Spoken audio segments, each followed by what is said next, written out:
So I think the expectation usually from my speeches is I'm going to say something.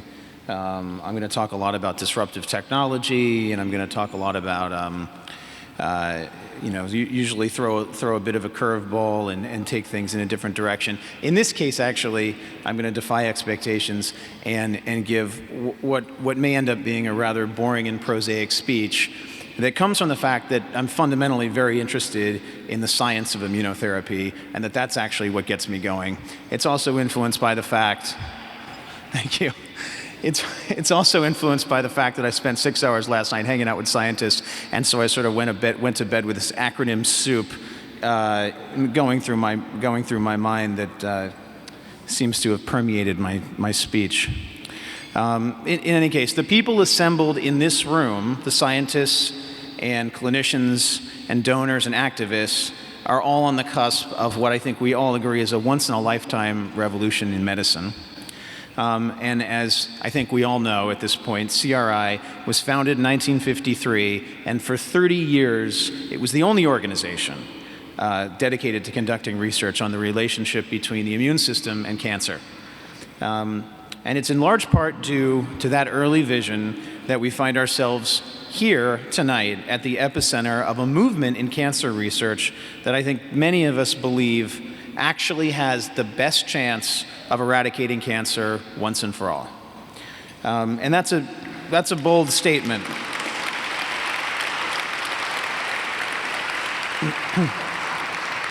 I guess you guys agree.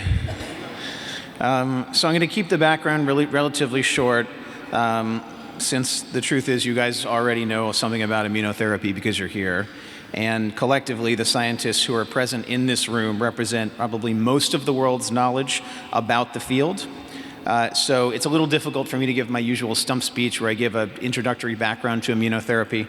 I think at this point, if you haven't heard of immunotherapy by this point in the program, I don't know where you've been. It's up on the screen behind us. We've been talking about it all night.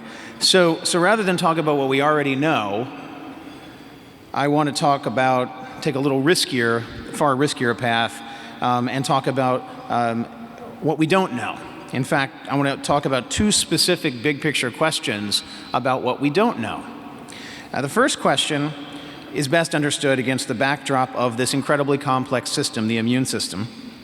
We get caught up in this endless series of complexities and positive and negative feedback loops and signaling pathways and T cells and NK cells and NKT cells and more T helper cells than I ever imagined existed.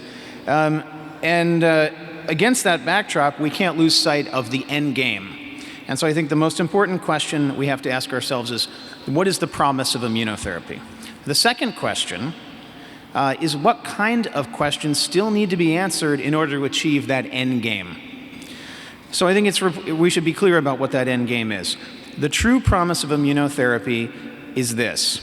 It is the potential to create a new set of technologies in the fight against cancer, a new set of technologies that could actually be a silver bullet that can work against all cancers, that leverages the built-in machinery of the body's own immune system to kill cancer cells with minimal collateral damage and thus minimal side effects.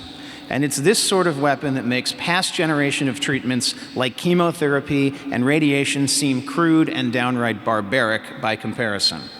So the promise of immunotherapy is the development of one or more treatments which have already been realized in a relatively small number of patients, like Emily and many others, to reliably and predictably elicit a long-term, long-lasting, and complete remission, which is the sort of thing that lay people like myself refer to as a cure.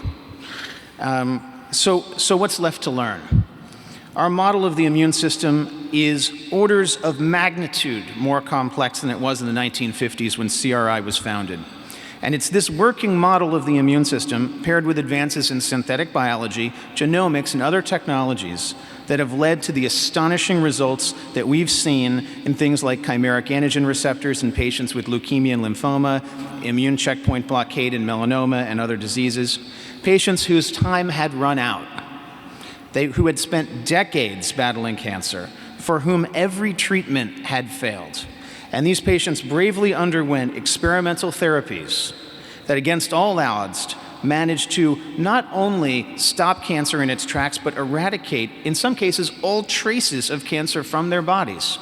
And despite having endured the misery of chemotherapy, radiation, and surgery, these novel treatments were, miraculously, and in some cases, virtually free of side effects. As a layperson getting up to speed on the field, one of my primary advantages is that I'm not afraid to ask incredibly stupid questions. Questions like, will chimeric antigen receptor T cells penetrate and kill cancer in solid tumors? And by the way, any scientist in the audience can feel free to come up to me with answers to these questions afterwards. Why does immunotherapy seem to work so much better in melanoma? What are the mechanisms by which cancer evades detection and eradication by the immune system? Why don't we understand every signaling pathway related to the immune system, and what basic science must be done to do so? Why don't we have a functional model of every CD receptor on the surface of T cells?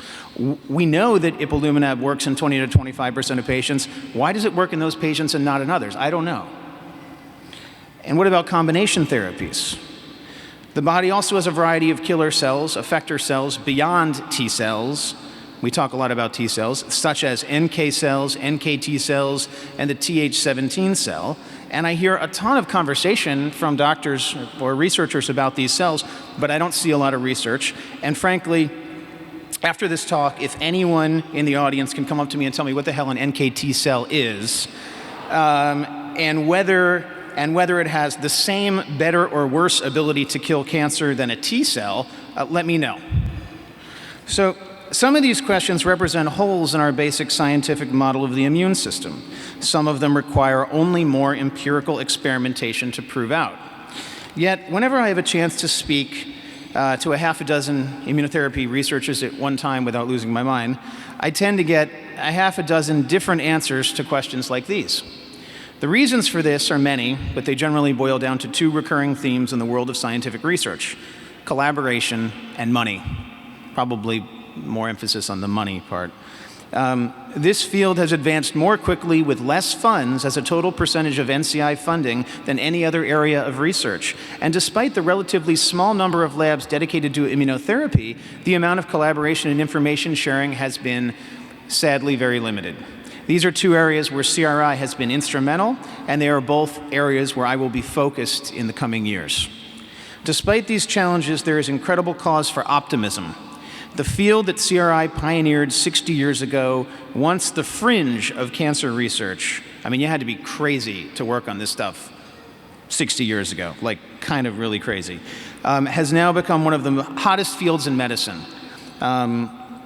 Many of the scientists in this room have toiled thanklessly and tirelessly for decades, fueled by a strength of conviction based on the theoretical merit of the underlying ideas.